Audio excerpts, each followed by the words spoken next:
Hey, hi, hello guys, Nightmare in a Line here, back with another video. Welcome or welcome back while we go over the topic for today's video, which is the second in a new series of mine called The Greeks, the Myths, the Legends. If you have seen the first video of the series, then awesome, but if you haven't, then I'll explain it.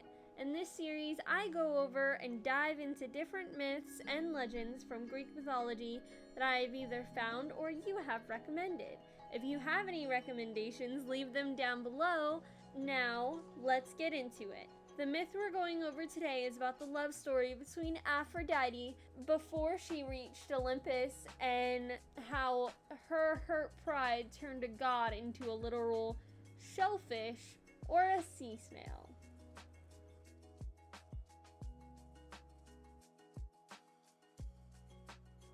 Who is Aphrodite? She is the goddess of love, beauty, pleasure, and procreation, and is usually depicted as a gorgeous woman who is almost always accompanied by the winged god Eros. She is also written quite a lot in poems and usually signifies the embodiment or personification of love and beauty. In some writings, it has been said that Aphrodite was born from the sea foam gathered around the mutilated parts, in quotations, of Uranus that had been tossed into the sea after Kronos defeated his father and took over as ruler of the Titans. Yet in some of the writings in Homer, she is stated as the daughter of Zeus and Dione. Yet that seems to change later down the line in later writings, that she was the daughter of Kronos and Ionome? It sounds like an anime name. Yet changed again to be the daughter of Uranus and Hemera, though I believe the sea foam story is the most known when it comes to the birth of Aphrodite. Actually, would that make her not related to any of the Olympians at all? Or technically, would she be? It's very confusing. I never thought of that. Who is Nerites? Nerites is a lesser sea god and is the only son of Nereus and Doris, making him Amphrite's brother. Amphrite is talked about in the last video. Now, it is written in something that I found that I will actually be quoting a lot in this video, that Nerites is actually younger than the Nereids, but I decided to make them older than them in my comic, which I'm still working on. If you want to know more about that, check out my last video. I am not ashamed for the plug, and you shall not shame me for it. Nerites is now usually depicted as a sea snail or some form of shellfish, but before that, in this myth we are talking about today, he was actually a very handsome Greek god. Now, as I was talking about earlier, we know his origin, but I found it interesting how this passage was written about the myth itself. The source is the Alien on Animals that was translated by A.F. Schofield, and the passage was taking place in, I believe, the 14th chapter, if what I've found is correct, and it reads, "There is in the sea a shellfish with a spiral shell, small in size but a surpassing beauty, and it is born where the water is at its purest and upon rocks beneath the sea and on what are called sunken reefs. Its name is Nerites." Honestly, a beautiful sentence if I do say so myself. Honestly, it's great that I'm actually able to quote something that was written like this story. Now that we've finished with the Greeks, let's move on to the myths. Get it? Because the Greeks, the myths, never mind.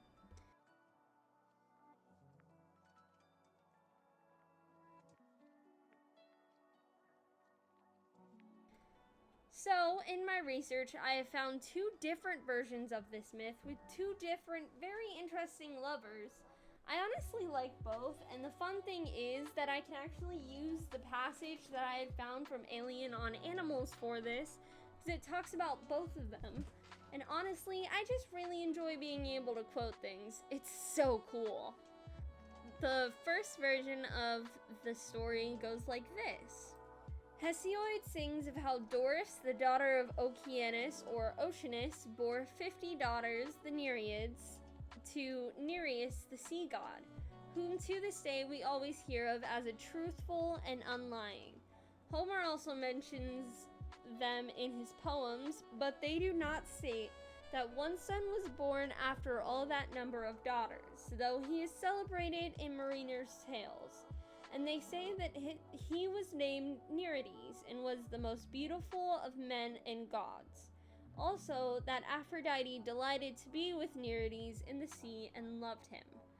And when the fated time arrived, at which, at the bidding of Zeus, the father of all gods, Aphrodite also had to be enrolled among the Olympians, I have heard that she ascended and wished to bring her companion and playfellow. But the story goes that he refused, preferring a life with his sisters and parents to Olympus. And then he was permitted to grow wings. This, I imagine, was a gift from Aphrodite. But then this favor he counted as nothing, and so the daughter of Zeus was moved to anger and transformed his shape into a shell. Of her own accord, chose in his place for her attendant and servant Eros, who was also young and beautiful, and to him she gave the wings of Nerites. Overall, going over that myth and the quote of it, it's what I have seen in most of my research, that Aphrodite got mad at him and out of spite because he would rather be with his family, Aphrodite turned him into a sea snail and then gave his wings to Eros. A little overboard there, but what do you expect from the Greek gods? So for this next one, which is the second version, it actually involves our favorite god right now, which is Poseidon. And so I'll let this quote speak for itself. It's actually very interesting. The other account proclaims that Poseidon was the lover of Nerites, and that Nerites returned his love, and that this was the origin of the celebrated Anteros mutual love. And so, as I am told, of the rest, the favorite time he spent with his lover, and moreover, when Poseidon drove his chariot over the waves, altogether great fishes, as well as dolphins and tritons, too, sprang up from their deep haunts and gamboled and danced around the chariot, only to be left utterly and far behind by the speed of his horses. Only the boy favorite was his escort close at hand, and before them the waves sank to rest, and the sea parted out of reverence to Poseidon. For the god willed that his beautiful favorite should not only be highly esteemed for other reasons, but should also be preeminent at swimming. But the story relates that Helios, the god of the sun, resented the boy's power of speed and transformed his body into the spiral shell as it is now. The cause of anger I cannot tell, and neither does the fable mention it. Nerites may have bragged that his chariot was swifter than that of the sun god, or perhaps challenged the god to a race. But if one may guess where there is nothing to go by, Poseidon and Helios, the god of the sun, might be said to be rivals, and it may be that Helios was vexed at the boy traveling about the sea, and wished he could travel among the constellations instead of being counted amongst the Kiti, or sea monsters. I truly love both of the ideas for these myths, and so I want to hear what you guys thought about which one you liked more in the comments down below. In the second myth, though, I'm pretty sure that it was both bragging and a challenge against Helios that set up Nerites to be turned into a sea snail after he lost to Helios. It just makes sense knowing the Greek gods, honestly.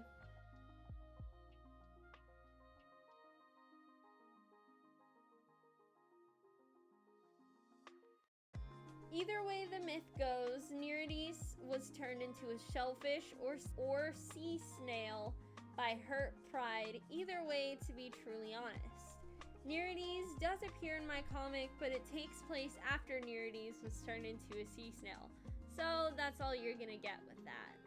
But real quick, did anyone else not realize that shellfish is actually a broad term for a whole category and assortment of creatures? Because I didn't. Until I had to research Nerites for my comic, I always assumed that shellfish was just one creature, not a whole category of them. And I looked it up so much, and I tried to find something in the writings that could specify what he was turned into, but I never found it until I was doing my research for this video, and I suddenly found it.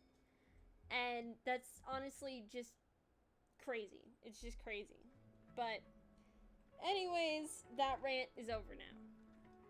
Well, that's all for today, guys. I hope you enjoyed the second episode of The Greeks, the Myths, the Legends. This series has been such a blast so far, and I've learned so much already.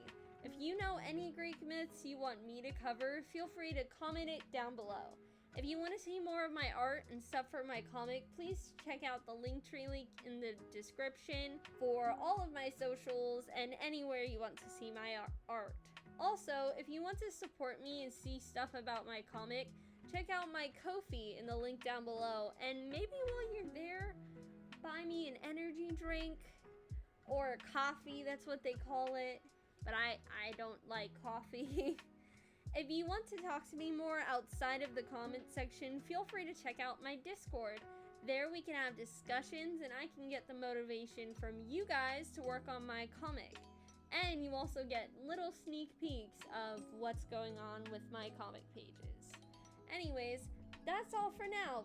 Please feel free to like, comment, and subscribe, and hit that bell notifications so you don't miss another The Greeks, the Myths, the Legends episode. And my live streams, I do them every Sunday at 12 o'clock CST. Make sure to stay hydrated, happy, and safe, and have a wonderful day. Bye!